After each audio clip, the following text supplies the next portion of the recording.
the first thing that we're going to do is talk a little bit about education funding in the state of Vermont. For two reasons. We do have schools that are in need of some repair. And we're also getting ready to kick off the budget season. We start to work on it pretty much in earnest for the following year, starting in October.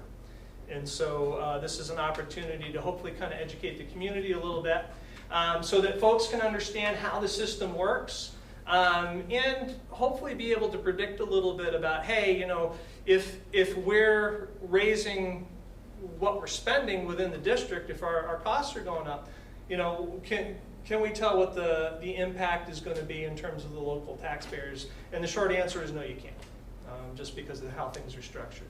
And so the goal of tonight is to try to explain a little bit about why. I get to experiment on the folks that are actually here because I'll be asking you some questions to kind of think about some of the numbers and some of the things that I'm going to throw up there. And at any point in time, if there's questions, including people that are online, you can just put your hand up in Zoom, and Julie will let me know, and that way we can make sure that everybody's hopefully able to keep up with all the things that we're going to talk about. Presentation itself, depending upon how many questions, is probably just about 20 minutes. And then after that, you know, any other kind of questions kind of that follow up, and then we can open it up to just an open forum, anything any folks want to talk about.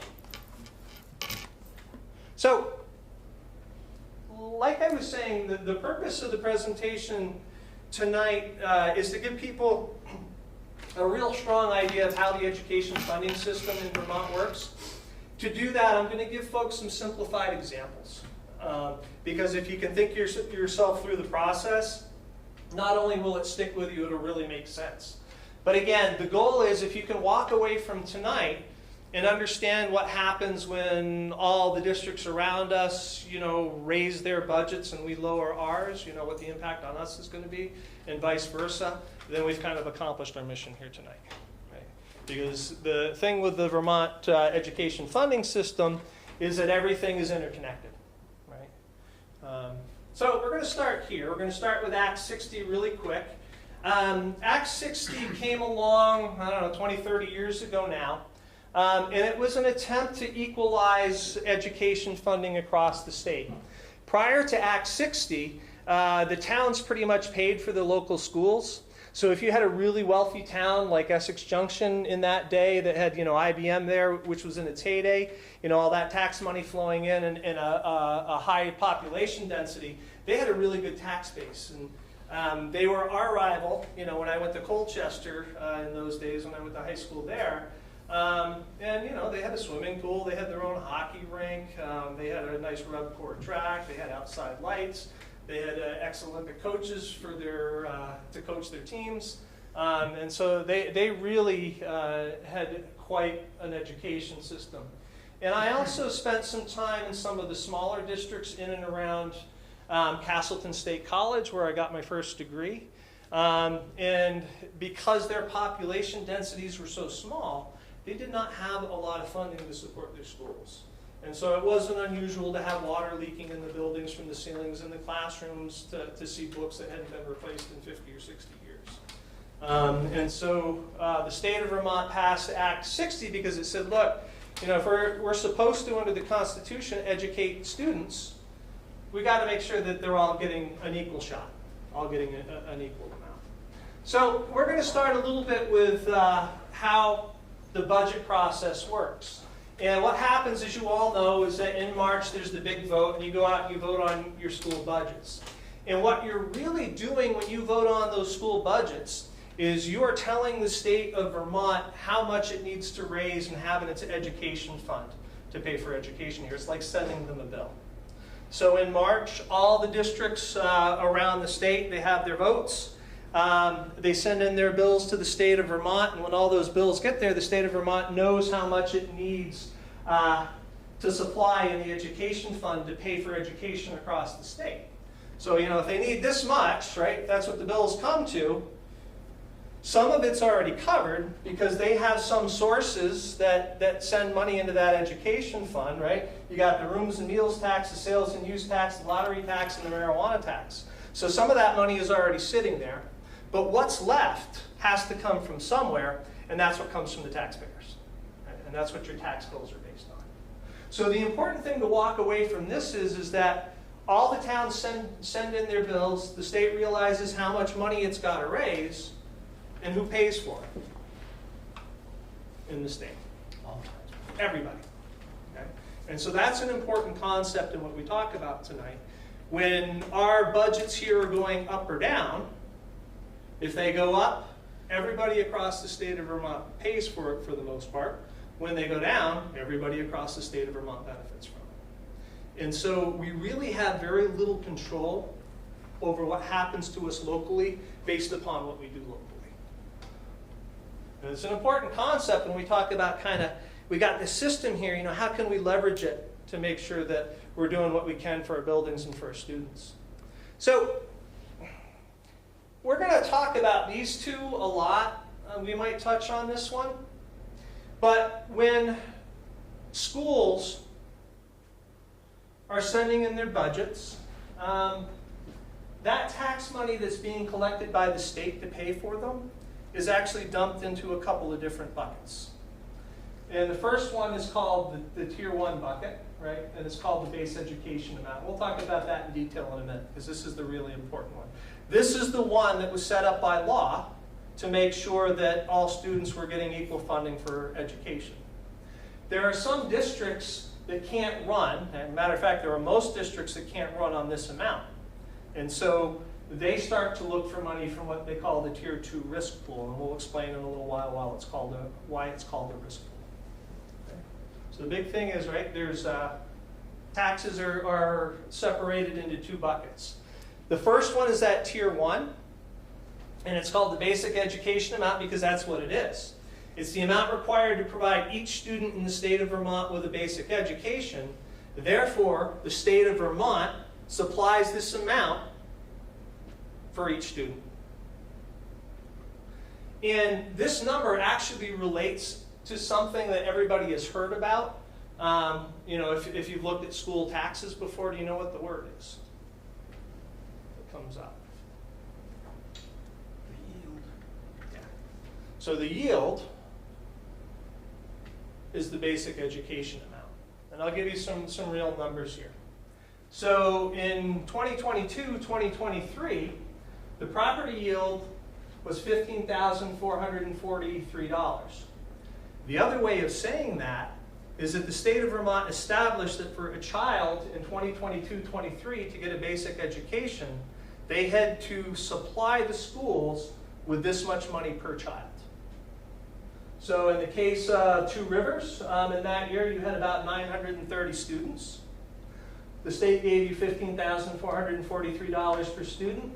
And so the district received $14.3 million in funding from the education fund. That's the base education amount. That's the amount the state says was required to be able to provide a basic education to every kid, not just in this district, but across the state. And they did the same thing for every other district. I was in Orange Southwest at the time. We had about 890 kids. So if I wanted to figure out how much money we were getting from the state, it was 890 times 15,443. So the amount per child that they give us to educate those children. Does that make a little bit of sense? Right? Base education amount. Now, there are some problems with the base education amount, and that's where the risk pool comes in. Right? Any district that needs more than the base education amount enters the Tier 2 risk pool. And we're going to come back to this in a minute. It'll make a little bit of sense in a moment. The taxpayers of risk pool towns collectively pay the total cost of the pool. Tier 1, everybody gets. Everybody across the state pays for it. Tier 2, only the towns that ask for it, that need it, get it. But then only the towns that are asking for money pay for it. And I'll give you an example so that it makes sense in a minute. So Two Rivers that year needed about $22 million to operate, right? We got $14 million in basic education funds, so that left us about $7 million short, $7.7 million. So we entered the risk pool that year because we needed money above that base education fund. Right? We needed an additional $7.7 million.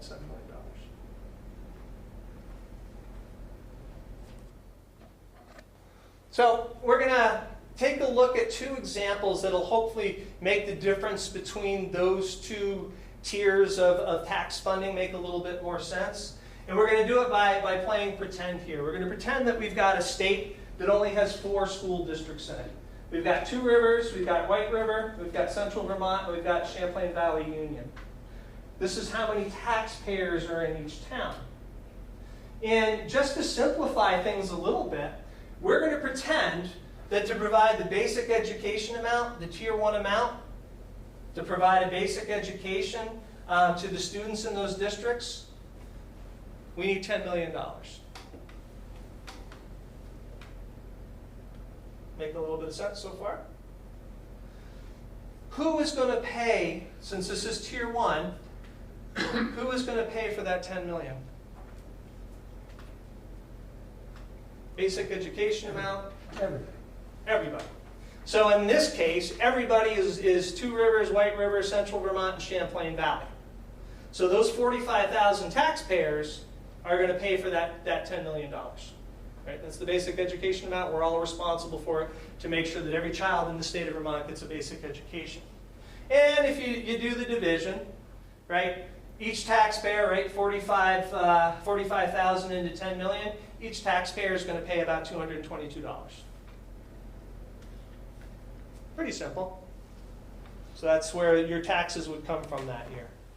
Now, during this year, White River was the only school that was able to exist, that's why it's in green, on the basic education amount. It just needed that Tier 1 money to be able to operate.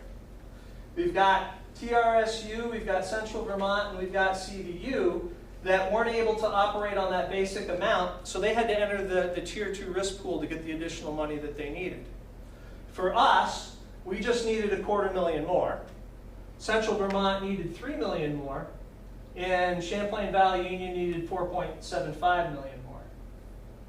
In terms of these districts for this Tier 2 risk pool money, if you add them up, right, 0.253, 4.75, the Tier 2 pool, they need $8 million to pay for the additional needs of those schools.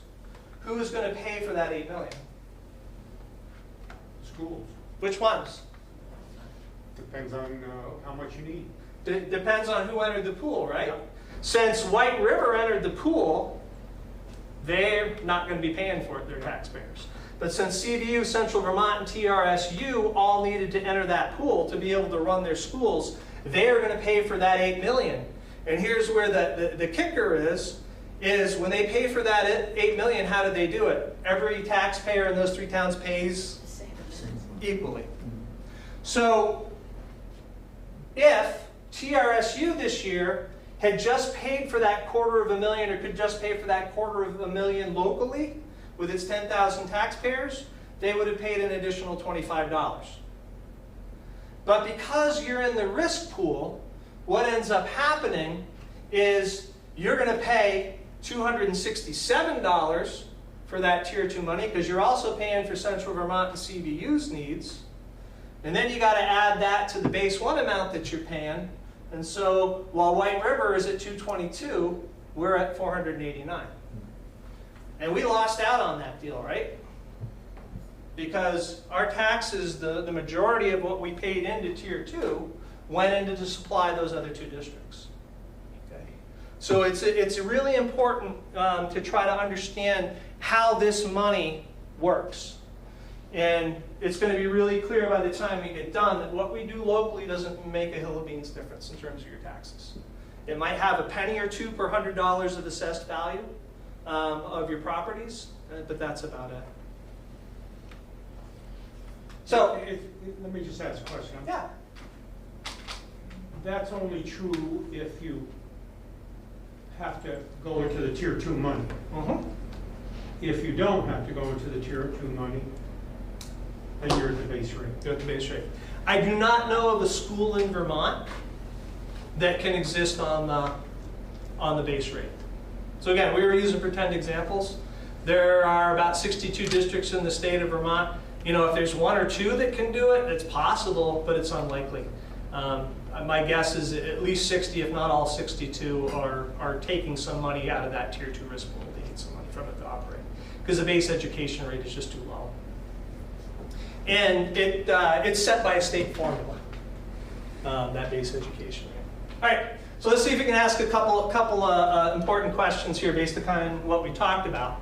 So if Two Rivers increases its budget, who's going to pay for most of that increase based upon what we just talked about? Tier 2 pool.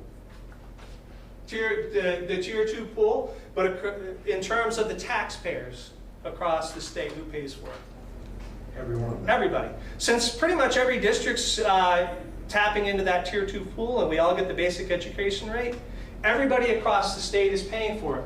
When we increase the budget, your taxes, because of what we do, goes up this much, and then the rest of it's spread out across every taxpayer in the state. So unless we raise our expenses quite a bit, you're not going to see much of a change in your tax rate because of what we do. And it works in reverse too. If we decrease our budget, who's going to benefit the most in terms of taxpayers? You got to be brave. You guys know the answers to that. The districts who need to raise the most money. Which is all of us. So it's going to be everybody, right? So all the taxpayers across the state. So when you cut your budget last year, your taxes still went up, right? It's because other people received the majority of the benefit, probably 3/4 of it. How much did we have to borrow from the Tier 2 pool? I'd have to actually go in and look at your sheets, but I'm happy to do that. I can use Orange Southwest, where I was, as an example. Their cost per child is about $22,000, and that was during the year that the base education rate was $15,000. So you figure they had to borrow an additional, or not borrow, but they had to have an additional $7,000 per child out of that Tier 2 to be able to operate. Somewhere, depending upon the district, it typically depends upon the size. The bigger school districts can do more with less, just because of the magnitude of scale. But most districts right now are paying somewhere between $18,000 and $24,000 per child to educate them. So it's so pretty much all of them are in that Tier 2 pool. So this is what happened last year, right? You decreased your budget. But the problem was, and we'll talk about why this happened, most districts in the state actually increased their budgets last year. And when that goes on, right, we decrease ours, but everybody else in the state increases theirs, that means everybody's taxes are going to go which way? Up, because everybody's paying for it. The only way that a school district can significantly reduce its taxes on its taxpayers is if every district in the state cuts. Because we're all interconnected, we all pay for each other. If some cut and some raise, you might balance out a little bit, but unless all the districts or the majority of the districts in the state cut, or forced to do cuts, taxes will not go down. Now here's the real kicker. Remember about that base education rate? It's the amount that we've all got to pay to make sure that every student in the state gets a basic education. If we got rid of all of our schools and had no school-age children to educate, right? We don't have to send them out, we don't have to pay tuition because we just don't have them. Would our property taxes be zero? No, because we still got to pay for the taxes that are required for that base education rate. So you might, if you got $10,000 in taxes this year, your taxes might go down to $6,000. Right? If we had no kids and no schools. That would be nice. Yeah, but that's still a hefty chunk of money. Yeah. 6,000 is a lot. So it's important to kind of recognize a little bit about how this works. So now we'll talk about why last year was so horrific in terms of what happened with taxes across the state. And it had to do with this Act 127, and a lot of people have heard it, they referred to it as the weighting formulas. And what the state did was it's about equity. They realized that some student populations English language learners, students that are on education plans, students that come from poverty, require a little bit more money to educate equitably to their peers that are not in one of those categories. And they said, heck, you know, for equality's sake, if it costs more to give them an equal education, we need to be giving them more. And so they did this weird thing.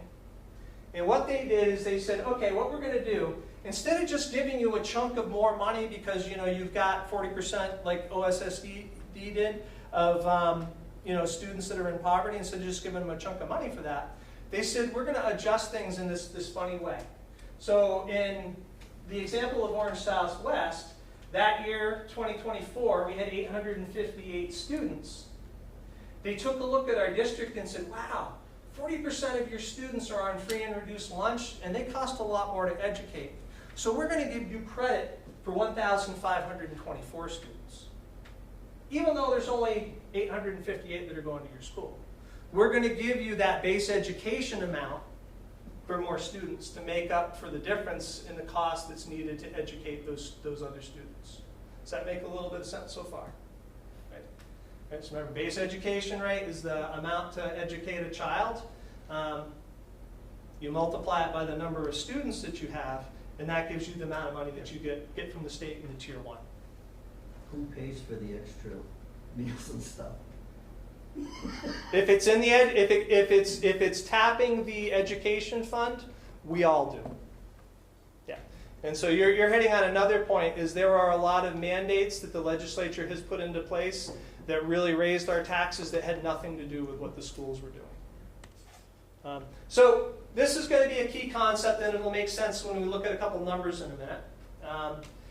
So when they made this change, when they said, okay, you only have 858 kids, but because of their needs, we're going to give you credit for 1,500. They said, we're going to allow you to change the taxes in your town, right? To raise taxes or lower them. But when we do this calculation, we're not going to adjust the amount of education spending. And so I'll show you what that looks like. And that's what really killed everything in the law that they changed. So again, we're pretending again. So we're going to say in fiscal year 2024, they spent this much on education. That little blurb in the law that, you know, we're not going to spend any more when we do this calculation change means that in 2025, the amount that they were looking at was the same, 87,581,082. Typically, what happens is this changes from year to year. But they said, for the purpose of making this calculation, the amount from last year, we're going to keep it the same this year. And you're going to see what happened here. So before they made that change from Act 127, things looked like this. Orange Southwest had 858 students. We got $13 million from the state in base education funding. You know, White River had 1,850, so it got $28 million. Central Vermont had 750 students, it got $11 million. And Champlain Valley Union had 2,200 students, so it got $34 million. Okay, so that's how much they were receiving from the state in the base education amount. What they did, however, was, right, they equalized the students. So after they took a look at the student populations, they said, oh, we're going to give Orange Southwest credit for 1,500 students, White River credit for 3,500 students, Central Vermont, you know, credit for 1,700 students, and CVU credit for 2,500 students. Now, this is where it hopefully will make a little bit of sense.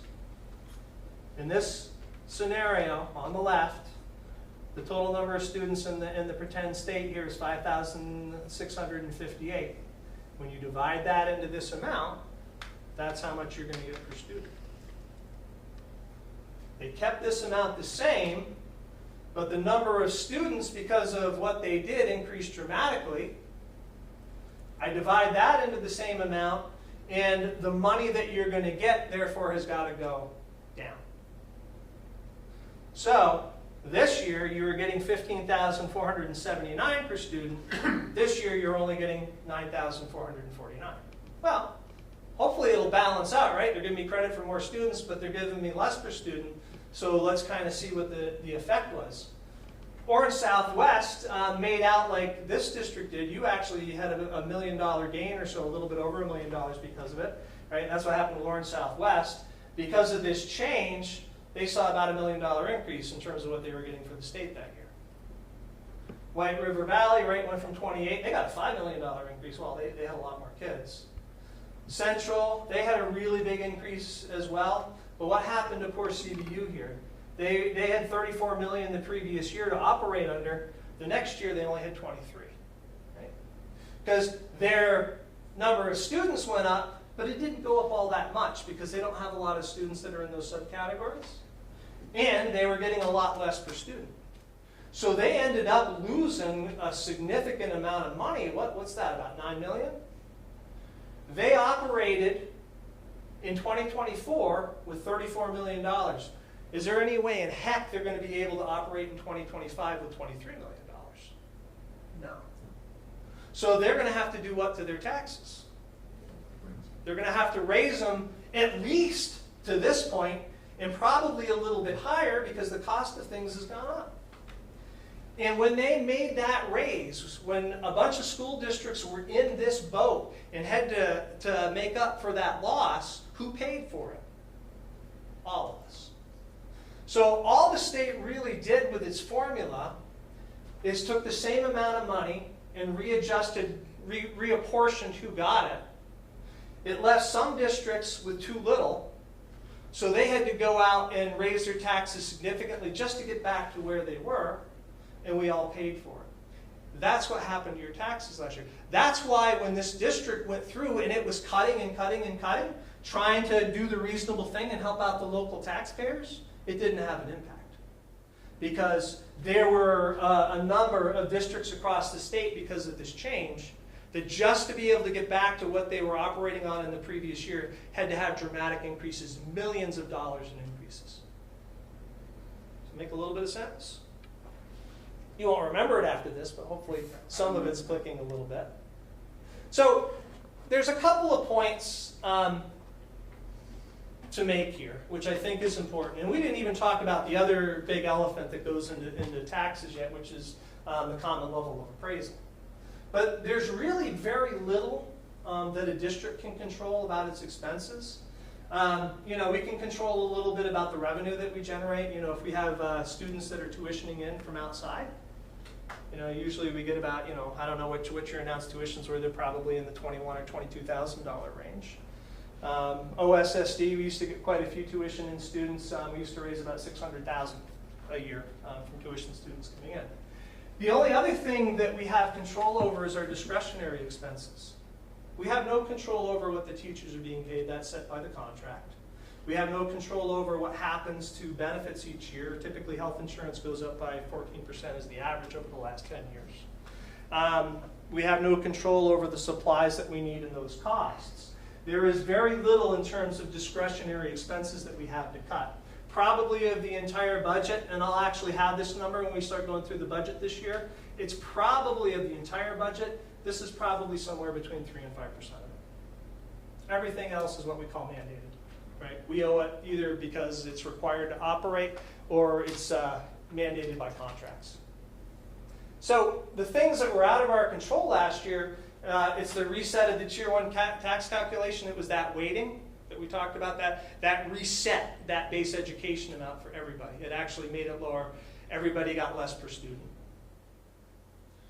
The one we haven't talked about yet is the increase in property values and what that does to local property taxes. And then mandated and contractual expenses. We have some control because we've got like negotiations that are coming up this year for the teachers and the support staff. But we don't even have a lot of control in that. Because how negotiations work is that it's set by what other districts do. So if other districts are settling, for an increase of 5%, if we tell our union no, we're not going above 3, it'll go to arbitration, and what the arbitrator looks at is what the other district settled at. We'll be paying 5%. So that's kind of out of our control a lot too. There's some flexibility there, but not much. So you had this huge increase because of how the state changed the funding in terms of the weighting. You don't have a lot of control over local taxes because everybody's paying for everybody else. And then on top of it, you had this dramatic increase in property values. Right? During COVID, people were fleeing and coming to Vermont. Right? They were trying to get out of the cities because they didn't want to be close to each other. So our property values went up. They went up anywhere from 60 to 100%, depending upon which town you were in. And what happens in the state of Vermont is they do this gigantic study every year, and they take a look at all the towns and they say, oh, this is where your property is assessed, but your properties are selling up here this year. This is what we're going to charge you for taxes. Okay? And so if you had a 60% increase, they're going to expect you to pay on that increase. The good is your property is worth more. The bad is that's a significant jump. And again, that's not in our control. Okay? Usually it's this thing that causes the most harm to the taxes that people are paying. But last year it was that change that they made in terms of the weighting study and everything else. So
got to do the same thing for it to work.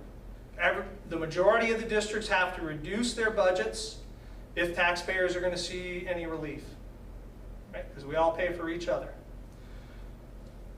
Whatever the solution is going to have to be legislated.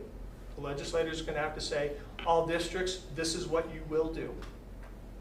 Problem with that is they're thinking about budgets and taxes and not necessarily thinking about the kids.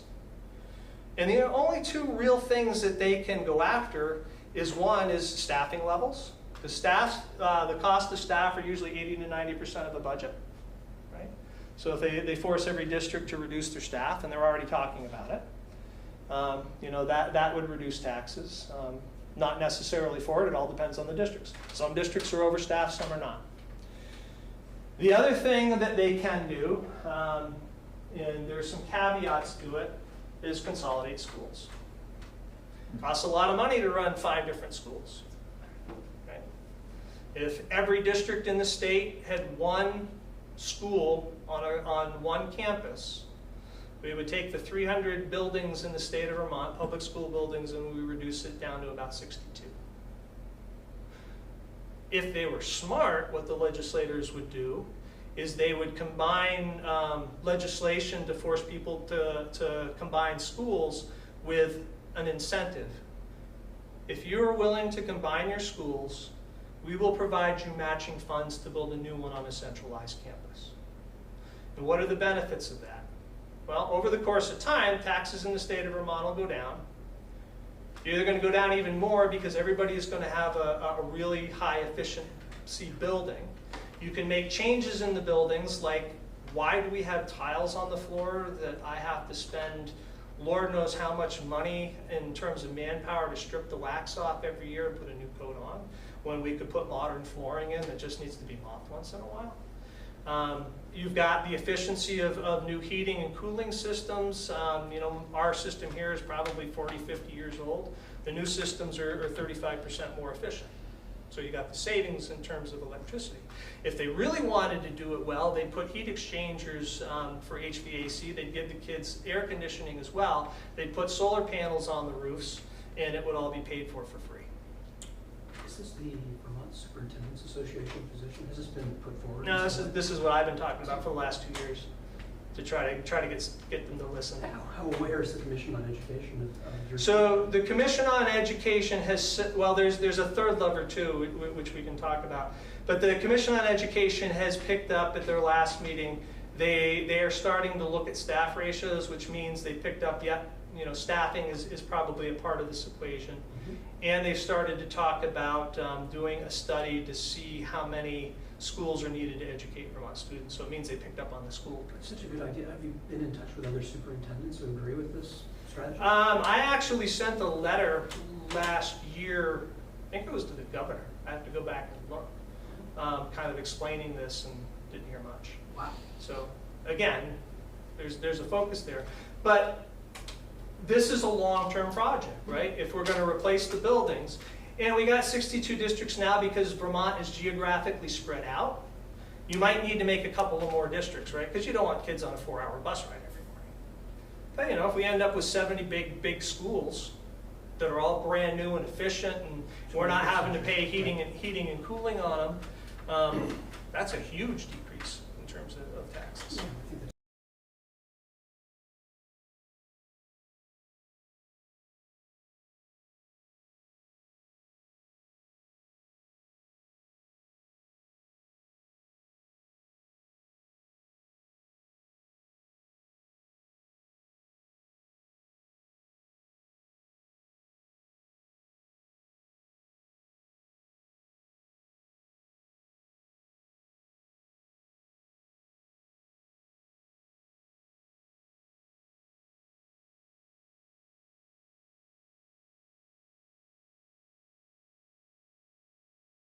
But if we had those efficiencies, I think, at least as a state, we'd be in a lot more control over our own kind of destinies in terms of there's not that many students. Yeah. And that's the scale of the place. 62,000, something like that, if my brain is working right. It's a number that's coming up.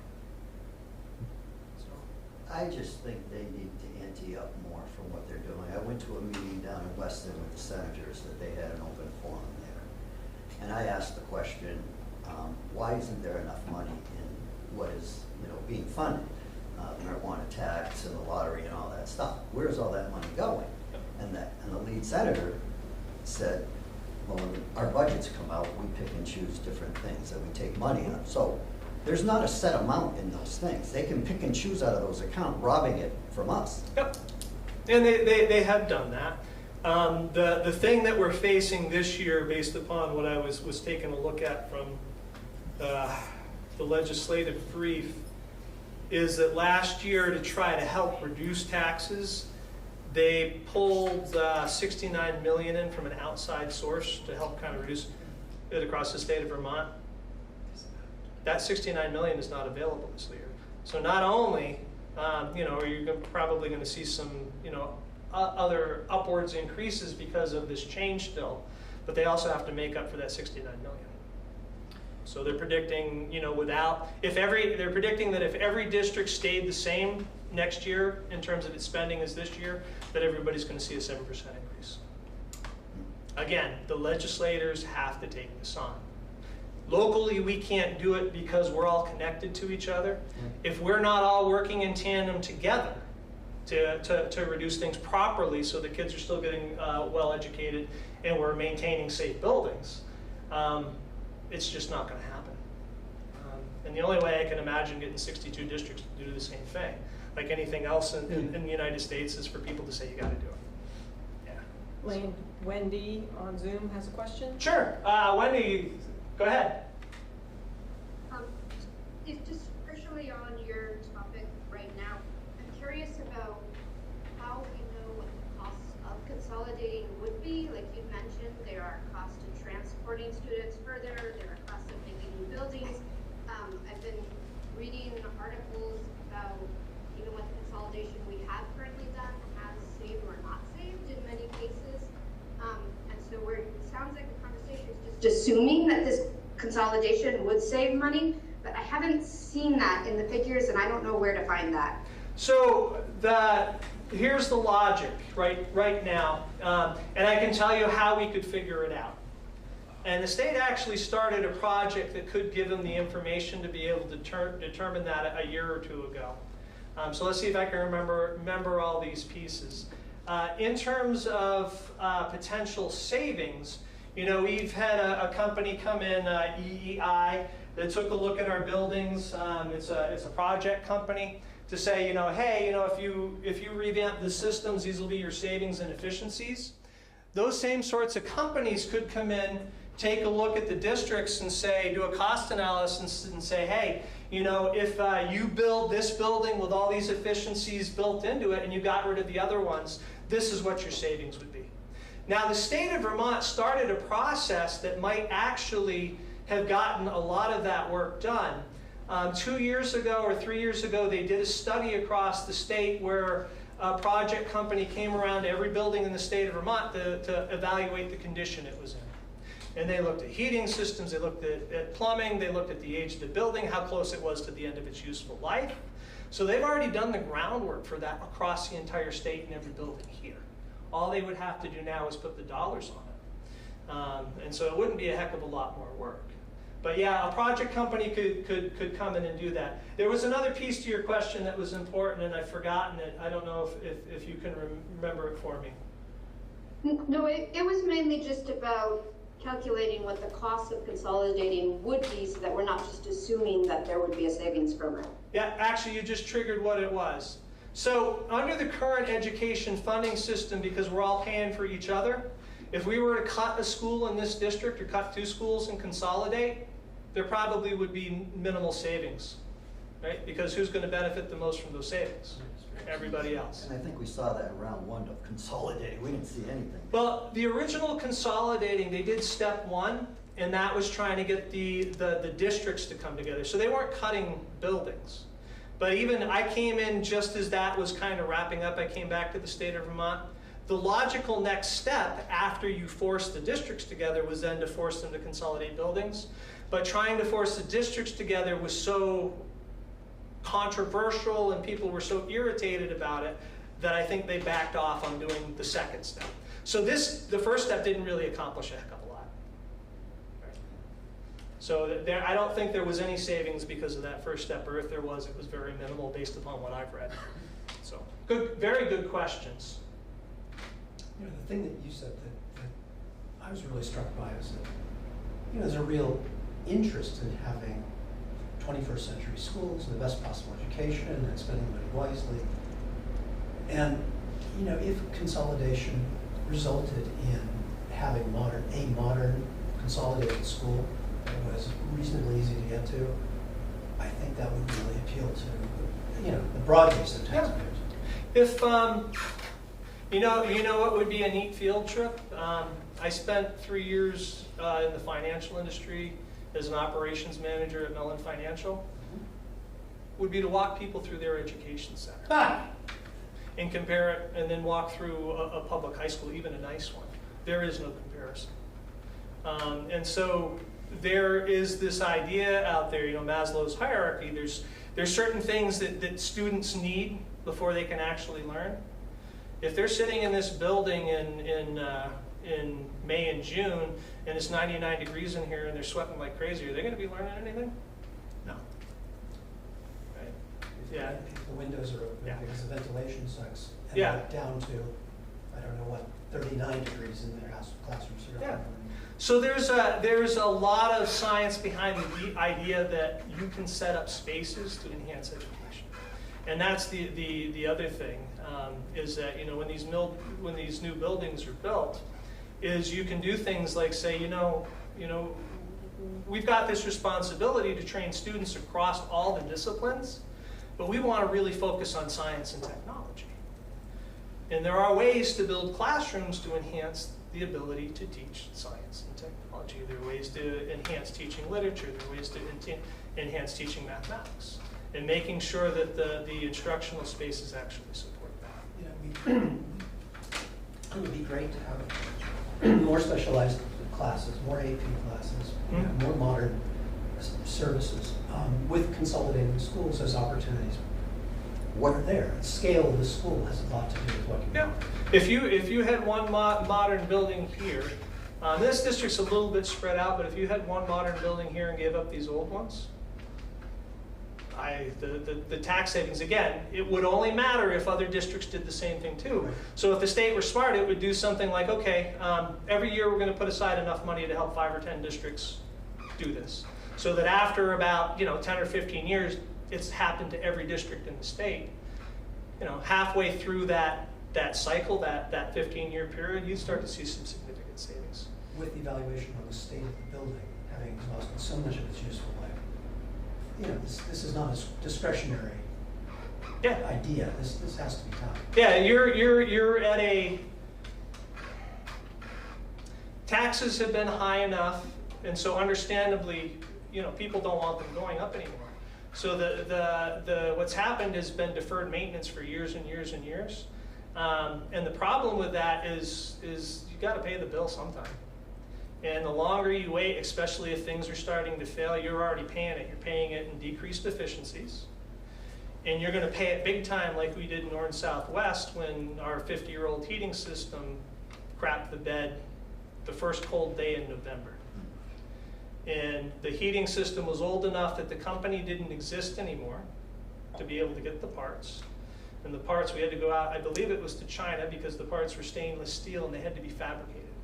So the kids were out of school for a month and a half because we had no place in the state in that area to be able to put the kids. And then you talk about the cost of everybody rushing around to try to get that stuff fixed as fast as possible. That happens. And that's not a position you want to be in. You have Michael Groner on Zoom has a question. Yeah. Go ahead, Mike. I'm curious about the yield number. I mean, you don't work in the legislature, but you seem to have a pretty good understanding.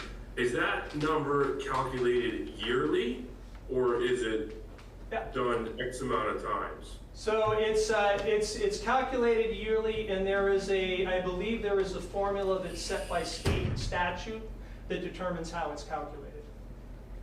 Okay, I'll look into that because that seems really low. That was the actual number from the previous year. So It don't change. It just seems, regardless of what number we're talking about, it seems very low. Yeah, agreed. But a lot of it, remember, why it happened was because the law for this change said that the expenses weren't going to change from year to year when they did that tier 1 reset. Right, it's just a shell game to just move things around. It's robbing Peter to pay Paul. Yeah, and I don't want to be too critical of anybody because I in my heart, and I really genuinely mean this, people are trying to do what they think is really going to help. So I don't believe there's any maliciousness in anything that anybody is doing. It's just that there's a lot of thought process and a lot of discussion I think that needs to happen. It seems to me that they kind of rush around. They're in crisis mode right now because things are so bad. They're rushing around trying to figure out a solution. And sometimes the best thing to do is slow down, really think about it, do some modeling about what's going to happen when you make these changes so that you can hopefully catch unintended consequences. So they meant to do a good job. I have no doubt about that. And they had the right vision and the right beliefs, in my estimation. It's just it didn't work out at least the way that people were expecting. Layne, we have a request to stop share so people can see the room and you. Oh, yeah, sorry about that. Yeah, no problem. And again, these are, I'm not a huge financial person. I've got a little bit of a financial background. So I'm giving you my best understanding of things, and I'm giving you, kind of my opinion on things too. But it's based on, what seems rational and what's logical. So, take it for that. But, yeah. Other questions from anybody here or in the audience outside? I'm sorry, a quick question. Yeah. And you may not be able to answer this right now, but let's say over the last 5 years or 10 years, the scores in the various disciplines, math, English, science, where have they gone in our state? So that's a complicated question. I can probably give me 2 minutes to answer it. The scores during COVID, some districts they went up, but statewide and nationwide they went down. There was a little bit of a rebound afterwards. But I think the bigger piece of the question is, how are the scores in the state of Vermont? And they're low compared to the rest of the country. But there's a reason why. If you go to Massachusetts, where I spent 20 years, their state testing is called MCAS. You can get straight A's in every class that you take there. You can take the hardest classes in your high school. If you do not pass MCAS, you do not graduate. Those students are motivated to do well on that state exam. If you do well on that state exam, they give you what's called the Abigail Adams Scholarship, where the state will pay your tuition to any of the state colleges. There's a carrot and a stick. In the state of Vermont, has any school in this state ever been closed down because it wasn't performing on the tests? Probably not. Do you know where every school is supposed to be in terms of its student performance right now? What percentage of the students are supposed to be hitting the proficiency level? 100%. When I was in Marblehead and Swampscott, they were 100% is hard to get, but they were running 96 to 98, depending if it was ELA or math. Science tended to be a little lower because they didn't usually have science in the elementary grade. Science was usually about 89. But one of the reasons is because they take it very seriously. They take it too seriously. So there needs to be a balance. There is no consequence here for students if they don't do well. Okay? Really, and again, my opinion, and it may be incorrect, but to receive the federal funds, you have to do the state testing and you have to report out on it. It seems to me that they're doing the state testing just to check the box to say we did it to get the state money, the federal money. You have actually you have 2 questions. The first is Wendy has another question for you. Yeah, go ahead. So this sort of a follow-up to your topic. I don't know if we can stretch it out a little bit further, Yeah. if we're onto the open. That's what we're here discussion for. part now or not. Yeah, what do you got? So especially considering your conversation about consolidating schools, my curiosity is, do we have an update on what we're considering for our own district's restructuring possibilities? So in terms of Green Mountain, the Green Mountain District, the administrative team right now has spent some time, they brainstormed a bunch of solutions. We are meeting on Thursday to go through those solutions and figure out what the pros and cons are going to be. We have some parameters that kind of encapsulate what our discussions are. One of the parameters is that, it's to fix the problem at Chester Andover. And that problem is a little bit more nuanced. It's not necessarily the fact that they've got too many kids, they do. It's almost more the fact that they don't have enough spaces for the intervention sort of specialists that come in and have to work with the kids in private spaces. So they're missing those private spaces, and that's kind of a violation of confidentiality. So, you know, when I'm looking at it in terms of the law, that's the more critical thing for me, but they also do have a crowding problem. The other parameter is we don't want to cause any harm to Cavendish in terms of its enrollment. So the solutions that we're looking at are trying to balance those two things. We've also said that, and I think this is going to be very important for the community to understand, there is no solution out there that is not going to have a negative.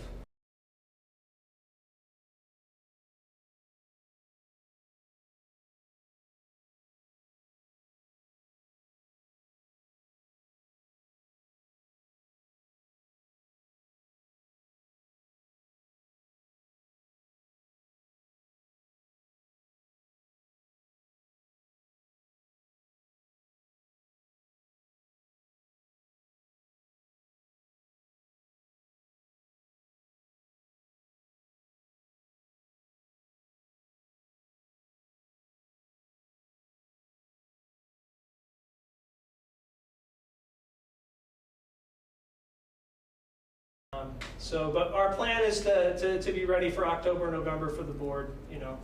And probably, we've talked about the fact that we'll probably present the board with two solutions to give them a choice. You have another question. Scott Kendall asked in the chat, is it a different funding system to independent schools compared to non-independent? Since I haven't worked in independent schools, I'm not the best person to answer that. It's something that I'd be happy to research for you. I could take a guess at it, but I'd probably be wrong. So I apologize, Scott. Other questions out there?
They will come up with strategies and give me tools so that I can learn how to do it myself and train me to do it. And that's the model I believe that special education needs. There are a lot of good people doing hard work with good intent, but a lot of the model that I see in the state of Vermont is the special education staff are going in and they are working with the students, but the staff are using the strategies for the students instead of teaching the students how to use them themselves. So the staff are kind of like pouring the water for them instead of teaching the students how to do it. And so it would be a simple change. So yeah, got off topic there. things I'm passionate about. Michael Groner has another question. Sure. Not as charged as the other topics, I hope, but is there any update on the Green Mountain mascot determination? I think I saw something at one point, but I can't recall. In terms of them trying to figure out a new one, you mean? Yeah, like I'm not rehashing old business. Yeah. I'm not getting into all that, but just the process for figuring it out. So Student focused. I think the best person to talk to will be John, the principal here. We had a conversation kind of early on, and he was talking about, you know, developing a process to be able to do that. I had recommended that he reach out to Lisa Floyd in Orange Southwest because we went through the same thing there. And Lisa is the principal at the high school there, and she put together a really good process to come up, not with a new mascot, but a new image for the mascot. Yeah, I know there's much more pressing issues, Yeah. but it just, I think the sooner we resolve it, the sooner we can kind of just move on and forget all the ugly history associated Yeah. with it, and the kids can, whatever, have something to focus on. So what I can tell you is I know it's on his mind and it's on his radar and he's been thinking about it. But the best thing to do would be to reach out to him directly to know what he's working on. And I'll talk with him too. I talk with him weekly. Thank you. Yeah. Good. You know, in the board retreat, we had both boards, the Ludlow Mount Holly and the Green Mountain boards, as well as the administrative staff from all the schools. And there were a lot of great ideas around consolidation. How much thought has been given to consolidating between the two TRSU districts? A lot, at least by me in conversations with the admin team. Great. Craig has wonderful ideas. I think he's really sharp about this. Yeah, it's the complicating factor is the fact that one district has choice and one doesn't. And so, you know, how would we surmount that? What would be the decision be? So that would be the problem to solve. Mm-hmm. But in terms of consolidating the two districts, it would probably be a lot easier for folks. Absolutely. And it'd be one budget. It would be, yeah. We're at an existential point with the high school. Either something needs to be done or it's not going to be done. Yeah. But you know, in the meantime, we have other assets that need to be balanced out, and some great resources within the other districts. So. Yeah, and you know, Steve's making a very good point. You know, I've only been here a couple of months, but it's actually been a good time. Good. There are very intelligent, caring people. The teachers are incredibly caring about the students. There is an incredible amount of professionalism and a desire to do what's best for kids. And so it's been a joy. So I have appreciated that an awful lot, and I think it's important to be able to say that. So, you know, some of the ideas, we've heard a range of ideas. You know, Amber had some wonderful ideas. You know, I think that I would love to see the kind of creativity that has led up to this point be part of your administrative discussion. Yeah, and the idea of consolidating the boards, you know, there's some thought exchange that can happen even if they're not, but when you're one district and everybody's working together and you've got that larger brain trust to come in with different perspectives than have historically been there, mm-hmm. right? Because that's what it would provide, you know, that might be a beneficial thing. I think as we're moving to the policy governance model, and that those policies for the most part are coming from TRSU, you know, it's inevitable. Yeah. So yeah, no, I'm open to it, but again, there are some problems that would need to be solved to be able to do it, and that would be a board decision. You know, I can talk about what I think the benefits are and whatnot, but those are things that the boards would have to decide they want to do. I'd love to get started. Wendy has a couple more questions. Sure, keeping me busy. It's good. All right. So just a quick follow-up and then a different topic, if I can, sure. To the restructuring conversation. And that is, I understand your explanation of why you're not sharing the options, but I'm wondering how in this decision-making process do we collect feedback from community too if we're not sharing those options? Yeah, so the intent is that hopefully we've settled on the two on Thursday, And then I have these forums. That'll be a place that we can talk about them. I presented them then. Okay. Yeah. So then the other topic is just something I've been watching over the last couple of years. I've got a third grader at Cavendish Elementary, and it's this relatively new literacy program that the whole district has been mandated to follow. And what it has looked like to me so far is that it means that there isn't as much ability to differentiate both for student skills or for student interest, because the whole curriculum follows very specific sets of texts that the entire class reads, which may or may not meet the needs or interests of those kids, in addition to the fact that it also isn't adaptable when something else happens. Like if they need to go see a play, there isn't time to now read that play instead of reading the books that are set aside in this curriculum. And because they're all reading the same books, it means the writing part of the program has looked very much like pattern learning rather than actually learning the concept of how to write, because we're all writing about the same book in the same way with the same sentence structure. So I don't know how familiar you are with that literacy program, but, and it's not exactly a question, it's more of a comment just to put out there, that I think the teachers have been very adaptable and flexible with it to try to help kids when they can, but I'm worried that it's not reaching what we need to for our literacy. So what I would do, and you can correct me if I'm wrong, it sounds like the biggest concern is the ability to differentiate, between the different levels of students. The person that I would reach out to is Emma Vistola, who has been working on this. She's going to be in the best place to be able to answer the questions, especially about ELA. I've been involved in some of the training just so that I can learn it myself this summer, but I'm more on the math and science side. So I'm not going to have the detailed knowledge to be able to, give you all the ins and outs that I think based upon, what I know. But Emma will. She's absolutely wonderful, and she'd be very happy to talk with you. Yeah. So I apologize, I'm sidestepping it, but I really don't have a good way to make sure that what I'm telling you is correct. Emma will. Yeah. Other questions? And nobody's trapped here. I usually hang around at these until things kind of peter out. But are there other questions online or who?